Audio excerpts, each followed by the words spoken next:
अब यहाँ पे बैठ के हम आपसे कहें कि भगवान है, नहीं है। भगवान होता तो फिर चोर काहे पैदा करता, बलात्कारी काहे पैदा करता। अच्छा भगवान है तो इतना बरियार पत्थर बना दे कि ओकरे से न उठे। अगर बना दिया तो उसी से नहीं उठेगा, तो फिर वो सर्वशक्तिशाली नहीं है। और नहीं बना पाया तो फिर वो कहते हैं कि सृष्टि का निर्माण करता है, पत्थरे नहीं बना पाया तो सृष्टि कैसे बना पाएगा। ये तमाम बातें हम कह के अपने आप को प्रबुद्ध साबित करते रहते। हर फिलॉसफी पढ़ने वाला व्यक्ति कुछ ऐसे सवालों का धनी हो जाता है। ठीक है, हम भी फिलॉसफी पढ़े हैं और इन सवालों का मैं भी बहुत धनी हूँ। फिलॉसफी पढ़ने वाला हर स्टूडेंट इन सवालों का धनी हो जाता है, लेकिन इसका मतलब ये नहीं होता है कि हम हर चीज को तकियानुशी कहते रहे। प्रबुद्धवादी भी भगवान को मानते हैं, लेकिन वो कहते हैं कि हम अपनी आस्था की वजह से मानते हैं। हम पढ़े लिखे व्यक्ति हैं, हमको तर्क और लॉजिक समझ में आता है। ऐसा नहीं है कि मैं बेवकूफ हूं और हमें नहीं समझ में आता। लेकिन मैं कहता हूं कि ये जो हमको मिला है आस्था के तौर पे, ईश्वर, मंदिर में जाना, भगवान को मानना नहीं मानना जो भी है, हमको अपने माता पिता से हम तक प्रवाहित हुआ है। इसमें मैं नास्तिक हूं कह के हम आपको दुखी क्यों करें। नहीं,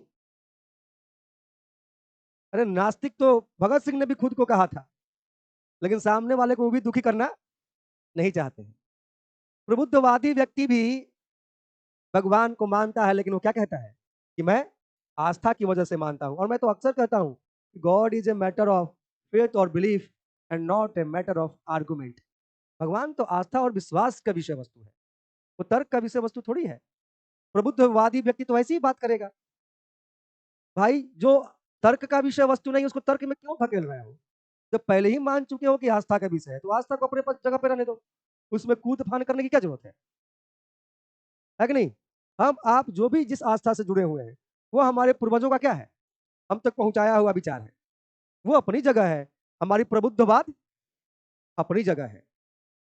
तो आस्था का इस्तेमाल करके राजनीति करना, आस्था का इस्तेमाल करके युवाओं को भड़काना भटकाना, ये तो बिल्कुल आपकी बौद्धिकता को शोभा नहीं देता। अगर ये सारी चीजें आपकी बौद्धिकता को शोभा दे रही है तो शायद हमारी दृष्टिकोण, हमारी चॉइस बदल गई है। ठीक है, अगर सही में बौद्धिक है तो इन सब चीजों को उलझाने की कोई आवश्यकता नहीं है।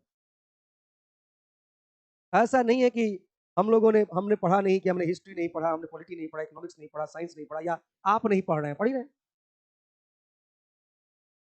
भाव तो बस इतना है ना, कि कोई गोरी हो उसको कह दे बड़ करिया लग रही है, बस भैया उसका आस्था को ठेस पहुंच जाएगा। नहीं हम तो बड़ी गोर है भैया, अब बड़ी सुंदर है, कैसे मुंह सर कह दिया कि खराब है।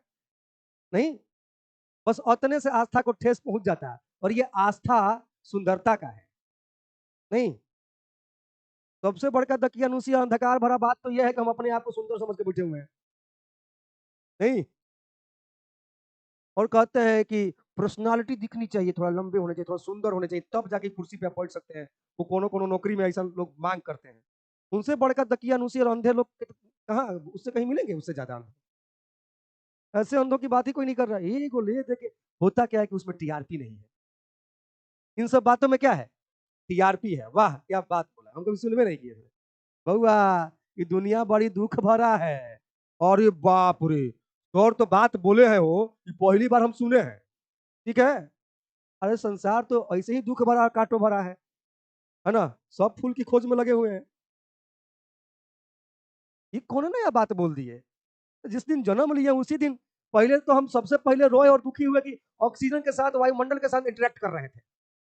नहीं, कुछ दिन के बाद बुझे, ऑक्सीजन के इंटरेक्ट होने के बाद प्यास लगा, फिर हाइड्रोस्फीयर से हम लोग इंटरेक्ट किए।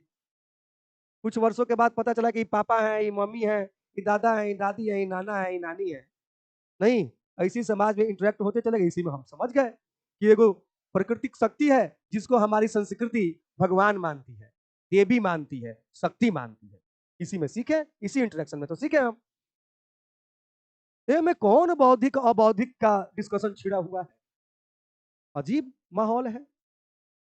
कौन इंटेलेक्चुअल है, कौन इंटेलेक्चुअल नहीं है, कौन भगवान को मानता है, कौन भगवान को नहीं मानता है, इस आधार पे सारी चीज आधारित कर दी है आप, है ना। तो आपका इंटेलेक्चुअलिटी और आपका वैज्ञानिकता गया तेल लेने, है ना, क्योंकि आप फालतू का डिस्कशन लेकर बैठे हुए हैं।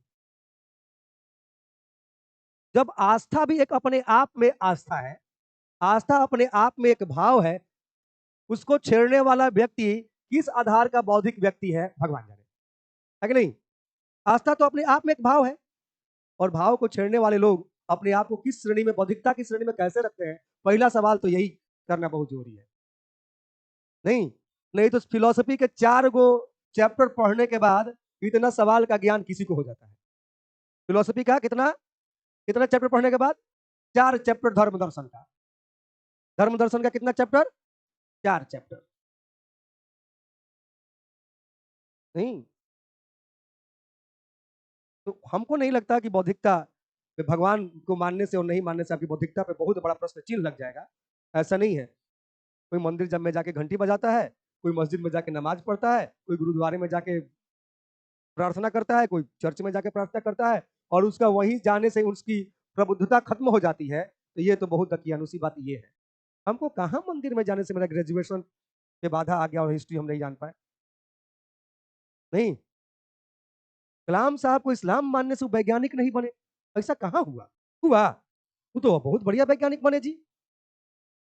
रामानुजम, है ना, देवी की भक्ति करते करते भारत के क्या पूरे विश्व के ग्रेट मैथमेटिशियन बन गए। कहाँ उनके आस्था ने उनके प्रबुद्धता पे फर्क कोई डाला, डाला डाला क्या। और ये तथाकथित जो रेंगने वाले प्रबुद्ध लोग पैदा हुए हैं धरती पे आजकल, ठीक है, समाज को योगदान कुछ नहीं किए हैं, है ना, लेकिन बोल बोल के अपने आप को प्रबुद्धता की श्रेणी में क्या किए हैं, लाके खड़ा कर दिए। देश को योगदान कुछ नहीं है रति भर, लेकिन तथाकथित क्या माने जाने वाले लोग हैं, प्रबुद्धवाद टिकटॉकिया स्टाइल में, टिकटॉकिया स्टाइल के प्रबुद्धवादी लोग, है ना, समाज में अफीम बो के रख दिए हैं। एक समय सुना था कि मार्क्स के शब्दों में कि धर्म अफीम की तरह होता है ना।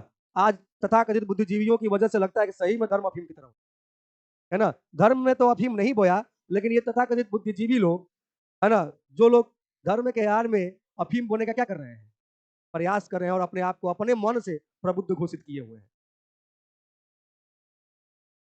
अब क्या कहें हम कि कैसे, अब किसको हम प्रबुद्ध कहें, कैसे नहीं कहें। अब आप मान लीजिए कि हिजाब पहन के आई हैं, तो इसका मतलब है कि आप बहुत कट्टर हैं, बहुत रूढ़िवादी हैं, आप पढ़ ही नहीं सकती है, कैसे पढ़िएगा, है कि नहीं। अभी कोई बात हुआ, आप हिजाब पहन के आई हैं, आप आंखें दिखाई दे रही, सब कुछ ठीक है, आप अपनी पोशाक में आई हैं, ये में आपकी शिक्षा पे, आपके रहन सहन पे सवाल खड़ा करने वाले प्रबुद्धवादी कैसे हो गए। उनको तो कोई दिक्कत नहीं, ना उनके माता पिता ने पढ़ने से रोका है, ना उनको यहाँ आने से रोका है, आपके साथ बैठ के बहुत पढ़ रही है, और आप देख के करे हिजाब पहन के आई है। नहीं, अब ये आपका सोच न मर गया जी, वो तो बिल्कुल ठीक है। हमको तो नहीं लगता कि ये हमने अभी तक जो बात बोला हिजाब की वजह से नहीं समझ में आया होगा, समझ में आया कि नहीं आया, बिल्कुल है। ठीक है, आप मंदिर जाते हैं तो हमारी बात समझने लायक अब नहीं रहे आप, ऐसा है, अब नया खोज नहीं करेंगे। सर्वपल्ली राधाकृष्णन पगड़ी बांधते थे, अपनी क्षेत्रीय पहचान, देश की संस्कृति को तो उन्होंने भी सम्मान किया, और देश के राष्ट्रपति बने, अच्छे दार्शनिक, टीचर्स डे मनाते हैं उनके जन्मदिन पे आप। तथाकथित कुछ बुद्धिजीवी लोग हैं जो देश में कुछ योगदान तो नहीं किए, है ना, लेकिन आज के तमाम युवाओं को बिगाड़ दिए हैं।